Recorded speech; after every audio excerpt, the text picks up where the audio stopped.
Right, a big hello, a big welcome to the Edenfield residents. Today we've got an interview for you guys to help explain some of the important news for the community. And here to help out, as always, the chair of the ECNF. It's Ian Lord. How are you doing, Ian? You okay? I'm fine, Nigel. How are you? Yeah, not too bad, mate. It's good to be chatting again. We've got more to talk about, more things happening, and it's important that we keep everybody updated. Yeah.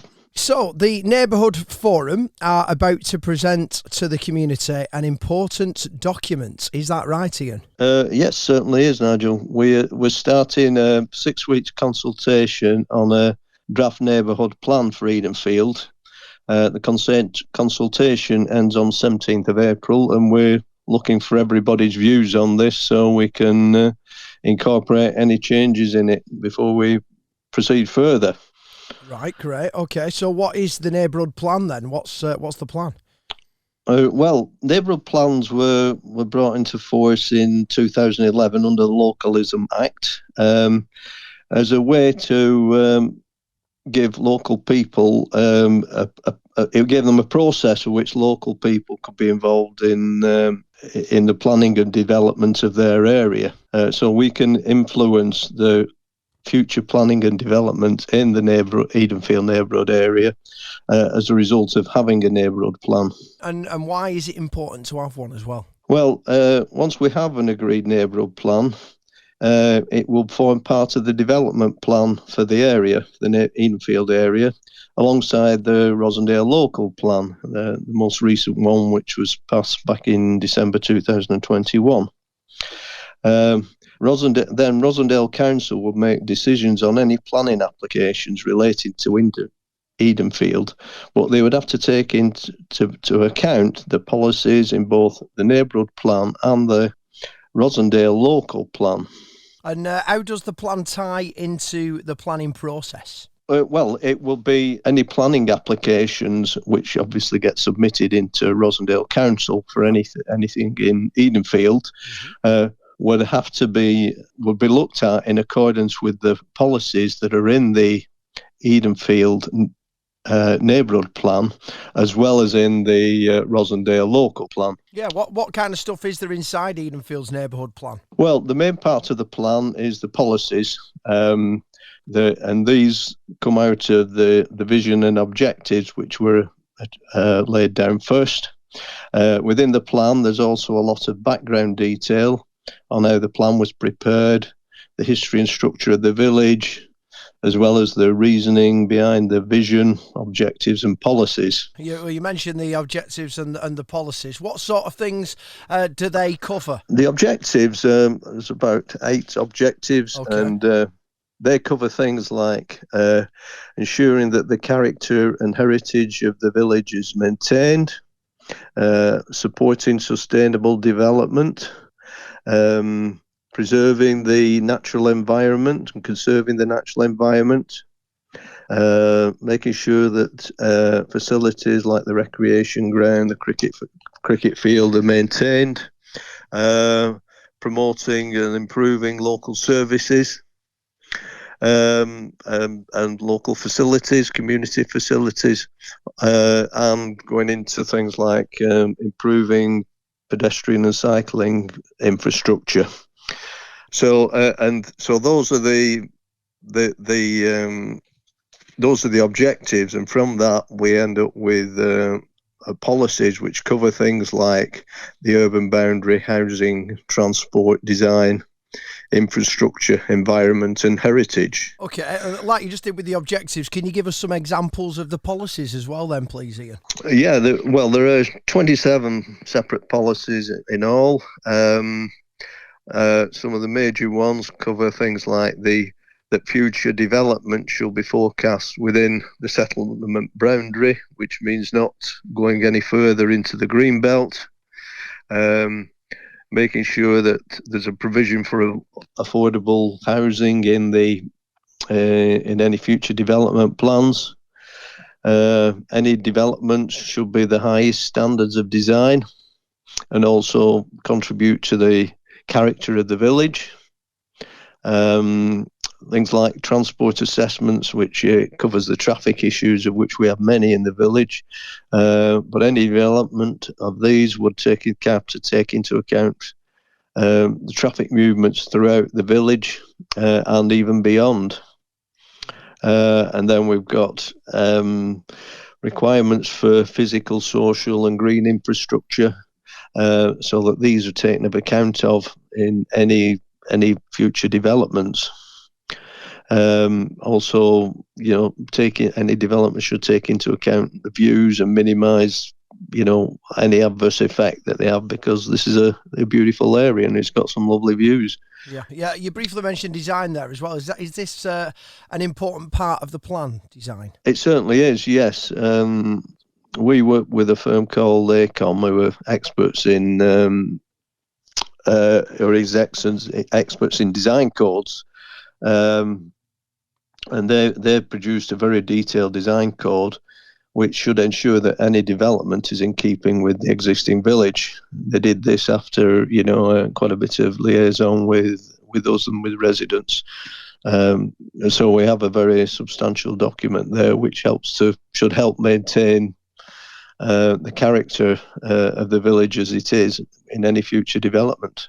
Right, great, yeah. And who's produced the plan? Is it the management committee? Who's produced it? Well, obviously the management committee have led this, but none of us have much knowledge of planning, and certainly no knowledge of neighbourhood planning. We work with a firm called Troy Planning and Design, who have a lot of expertise in preparation of neighbourhood plans.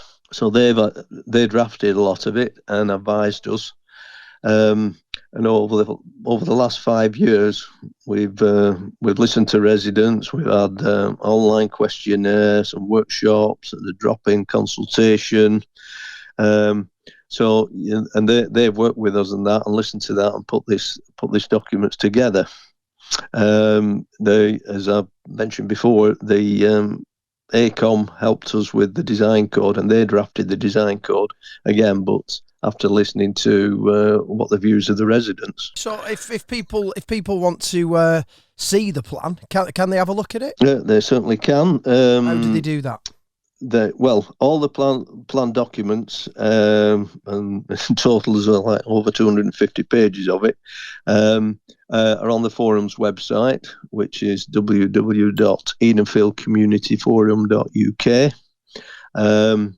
There's also a hard copy available in Rochdale Library, which will be there during normal opening hours. It's in the community history section, so you can go and sit in there and have a look at it. Where the community centre will be open from 5 till 7 o'clock on the 28th of March. For people we'll have hard copies available for people to come and look at. Right.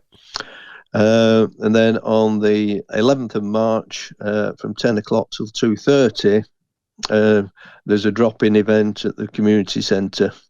So there'll be some displays as well as copies of the plan being available to look at, and some members of the management committee will be there to answer questions. Right, brilliant.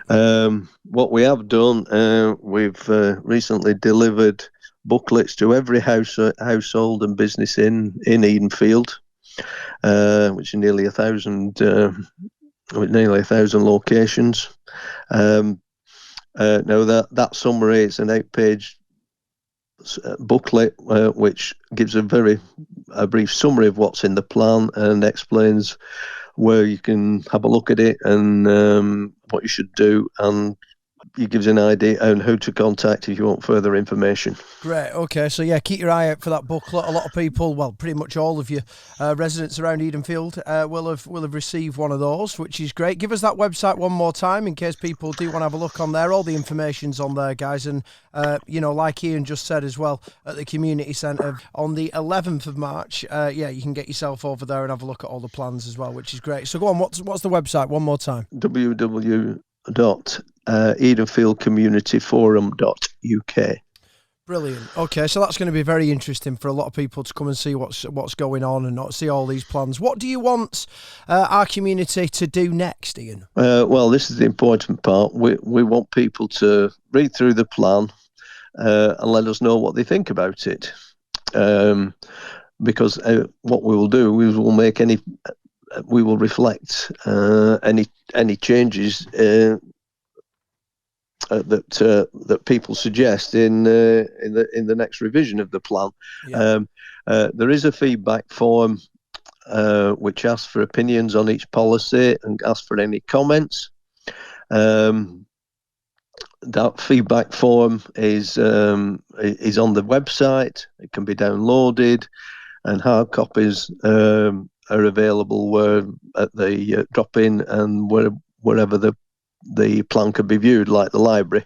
Yep. So we have a number of different ways that you can give us your feedback, and that's very much what we're looking for, because this is the impact for the residents of Edenfield for the future. So it's important that you have your say. So yeah, there's lots of ways for people to give the feedback, basically.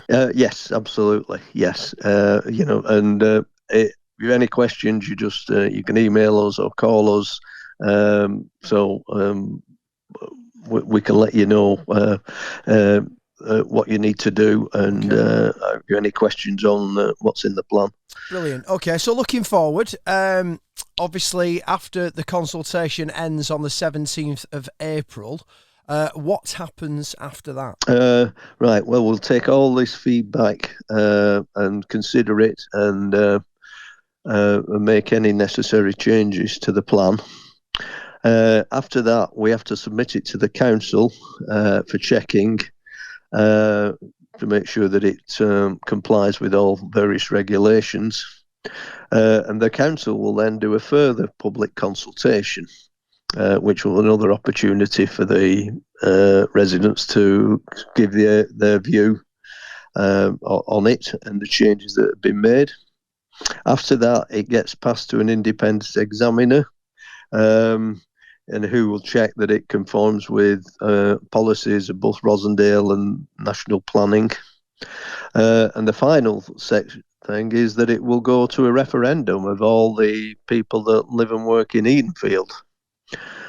So it is quite a process, very well regulated, but then you have a very important document for the future of the village. So this document is to have our voice included formally at planning level and spells out what we as a community find acceptable. Is that correct? Yeah, that's a very good summary. That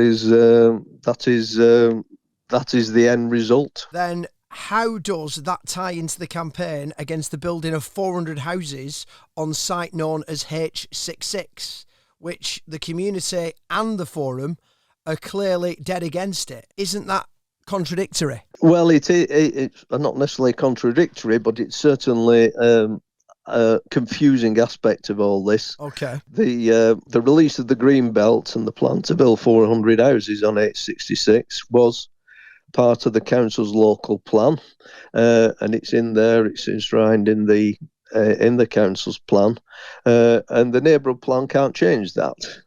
However, planning applications will still have to be submitted for all these for any development on this land, and they will have to be submitted and approved before the building can go ahead. Once the neighbourhood plan is approved, all planning applications for the next 15 years at least will have to take it into account, which would include any applications for H66. The forum is still committed to the campaign to minimise the impact on the village of this unwanted, unnecessary development of what was Green Belt. And really, the neighbourhood plan is just part of our ammunition in challenging that. Good stuff. So some planning applications have already been submitted for building on H66, but the NP will probably not get approval until later this year. Does that mean that the NP will be useless against the applications submitted before it is approved? Not necessarily. The council can still take into account the policies of the Draft Neighbourhood Plan when it considers planning applications. The extent that they can do so usually depends on how far the plan is progressed. That is important for us now to progress this as quickly as we can, so that we are further down the road, and therefore that will give greater weight for the council when considering planning applications. The design code, which was released in the summer of last year, we expect that probably to be considered more than anything else, because that's been available to any developers since last June.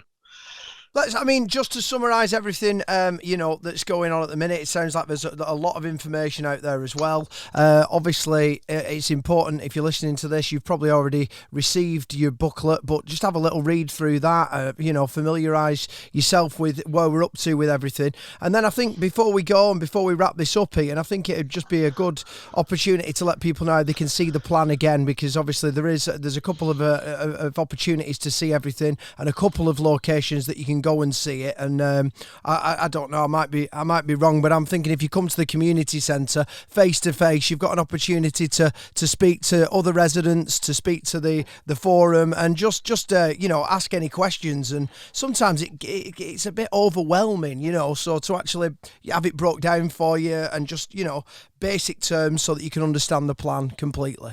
Yeah, that's right. It is complicated. I mean, it is, in a way, it is easier to look at on the website because you can take your time over it and go to it. But a lot of people prefer to look at hard copies.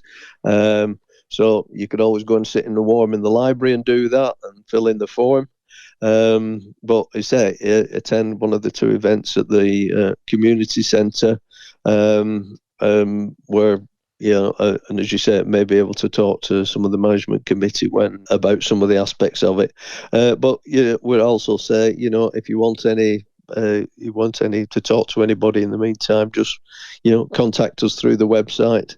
And we'll get in touch with you. Absolutely brilliant. So listen, just to finish off, EdenfieldCommunityForum.uk is the website.